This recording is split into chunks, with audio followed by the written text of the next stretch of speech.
Oh, goodness gracious. It doesn't get any better watching that intro, I tell you. Welcome to Ask the Experts. This is your moment where you can just relax, kick back with the MoneyWatch team here. I am Jill Schlesinger. I'm joined by Jack Otter and Ray Martin. And this is like the dream team in the house.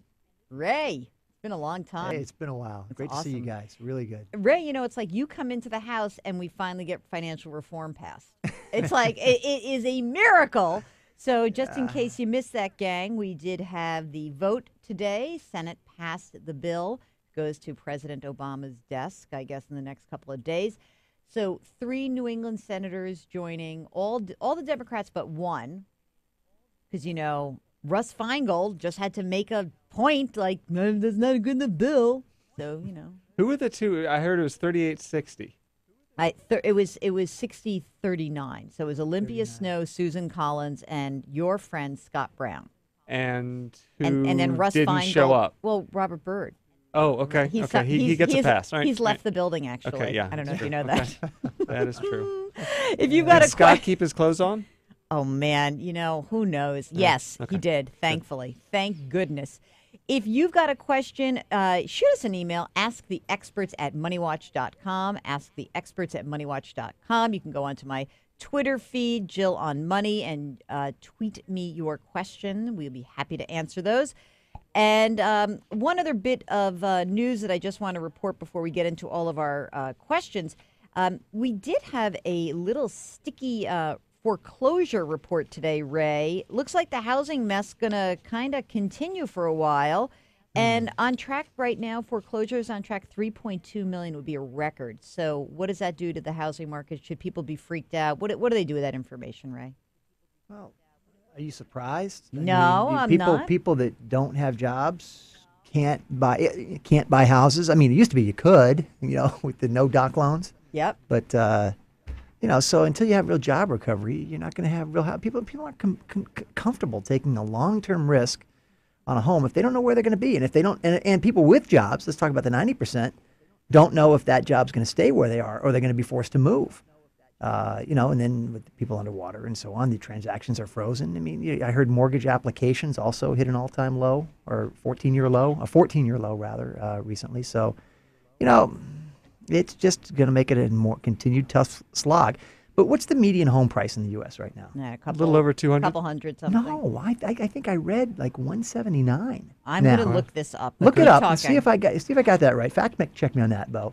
Though it hit a high of in the low 200s. Okay, but I think you're talking about 180 or so, and I'm thinking housing's starting to get affordable here, guys. Oh yeah. But if you don't have a job, it doesn't really matter what it is. True. And you need flexibility, but that's pretty interesting. So, we don't have. I think we're in the backside of the cycle, but it's gonna. And investors will start coming in because suddenly the numbers will work with those buying those houses as rental properties.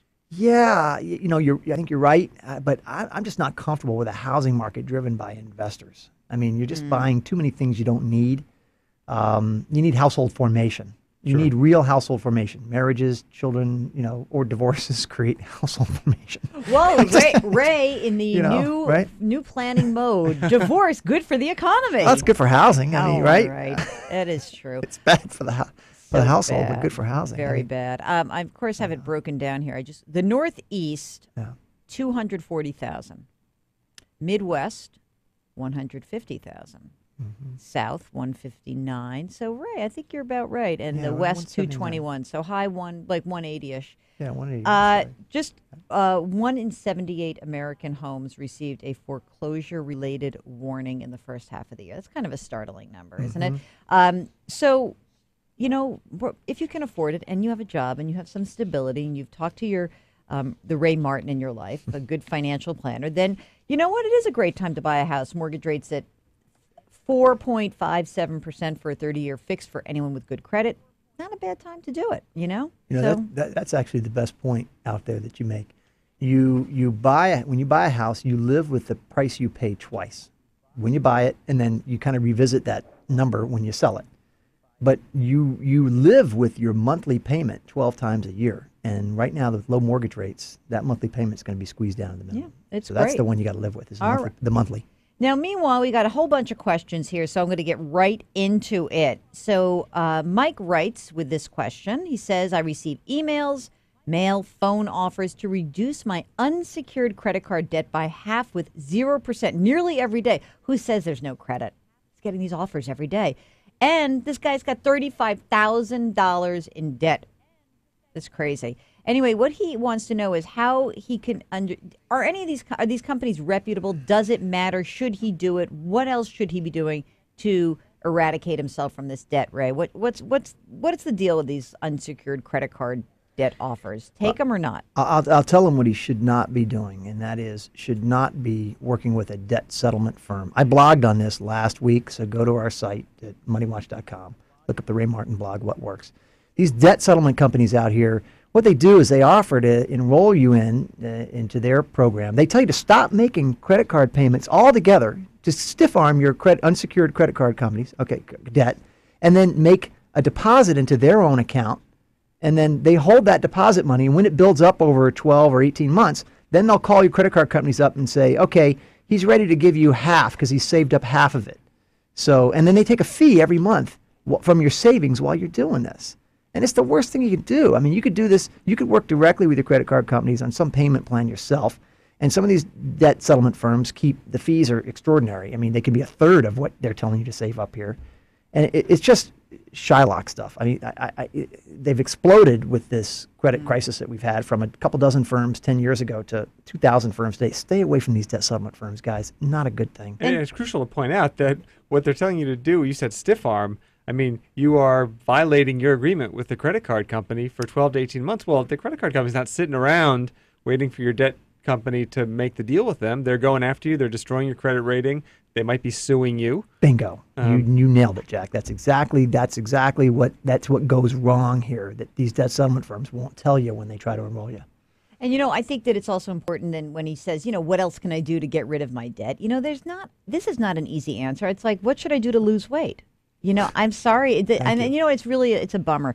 I wish there was a magic pill to help everybody lose weight. And I wish that everyone got fantastic genes. Not everyone's so lucky. So, Weight Watchers tells us we eat less and we exercise more. I'm a lifetime member of Weight Watchers, by the way. I just want to be out there on the record, full disclosure. What? So same deal with your whole financial life. It works. It does. Look at her, huh?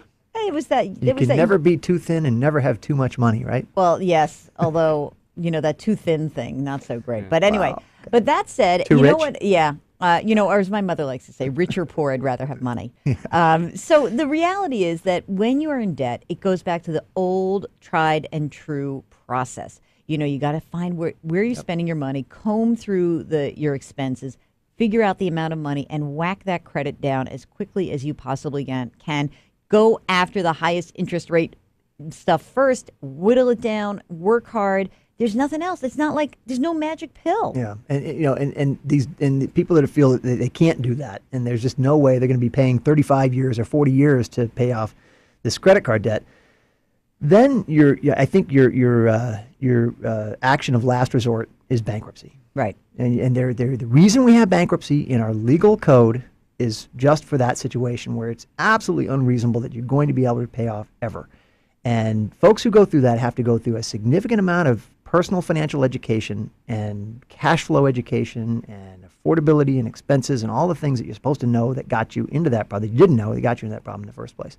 And they emerge from it smarter, better educated, and generally able to rebuild from there. And of course, it's on your credit report, but so is, if you stiff arm these credit card companies and they go after you. That's right. That's going to be there too, Right. and it's going to be just as damaging. So you're better off to go through the proper legal process as opposed to these firms that try to, tell you magically they can waive half of your debt away, but then they take a significant amount of fees from you, and you're probably ending up in bankruptcy anyway after that process. We should tell people about the National Foundation for Credit Counseling, which is a legitimate operation out there. And if you're like this guy with $30-something thousand, if he wants some professional help, there's a good place to go and get it. Absolutely. nfcc.org. That is the preferred, if you have a reasonable way to get through this and can negotiate with your creditors, and you can use a credit counselor through that organization that Jack just mentioned. That is the preferred way. And then if that's not going to help because you're just so underwater, then I think it's personal banking. And that's nfcc.org, right? Okay. right, yeah. Now let's go. That's a great organization, by the way. The woman that heads that up she was on the websites in like 07 and 08 with a lot of the storm is coming and we're going to get hammered here. And I wish I knew her name. She's very respected. From Texas or something, right? I just wish I. We're going to figure that out. Yeah, you might want to time. look for that and throw that out there because Exactly. does a great job. Just want to, there's a MoneyWatch user There's who Joanne something, but anyway, sorry.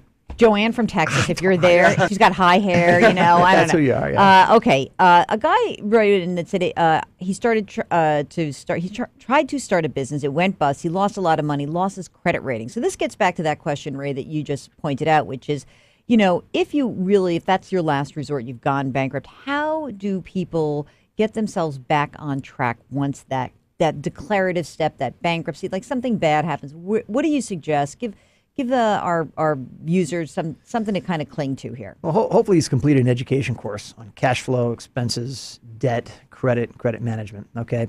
And now you're ready to put those skills to work. And you start off using a secured credit card, a credit card that you can put on deposit, $300, $500. Then you do transactions on that credit card within the amount that you put on deposit. So you've given a credit card your money in advance.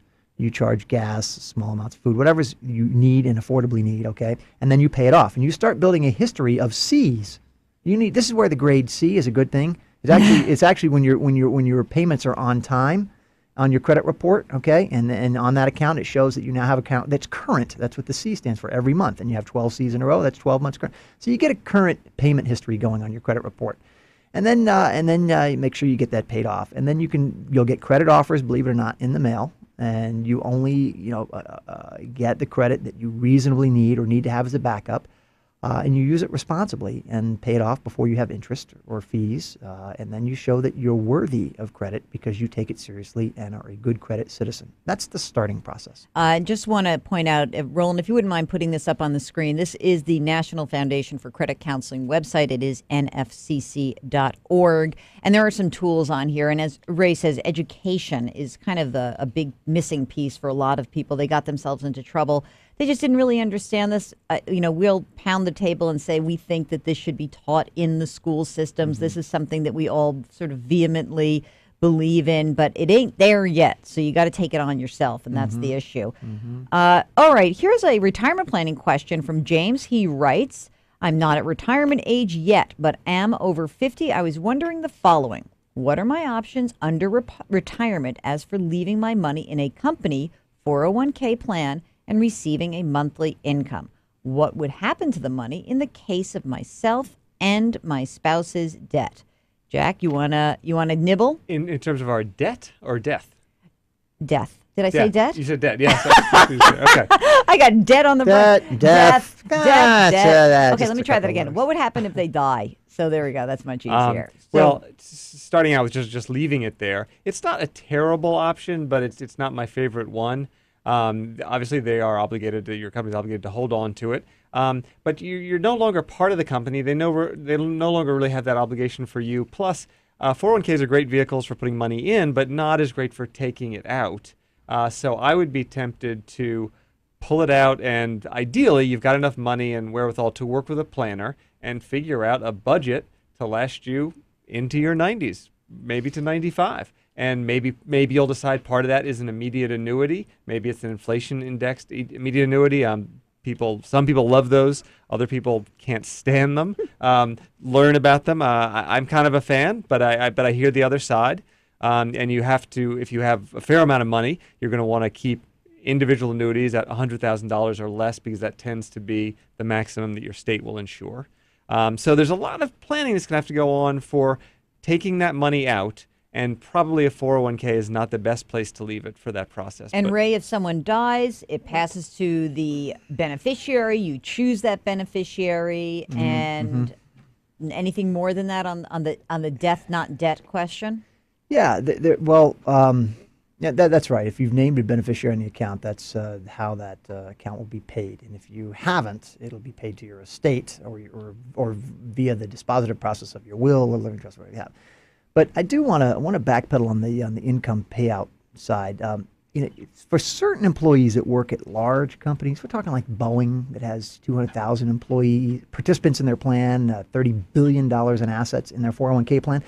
Companies like that negotiate with institutional insurance annuity providers, like the company called Income Solutions. There's this company called from Hewler Investments that sponsors this institutional annuity contract called Income Solutions that you can link up. An employer can choose to link it up to their 401k plan and give the participants the opportunity to get a institutionally priced immediate annuity from their 401k plan, turning their 401k account into a monthly pension if they want, with some or a portion of it or all of it.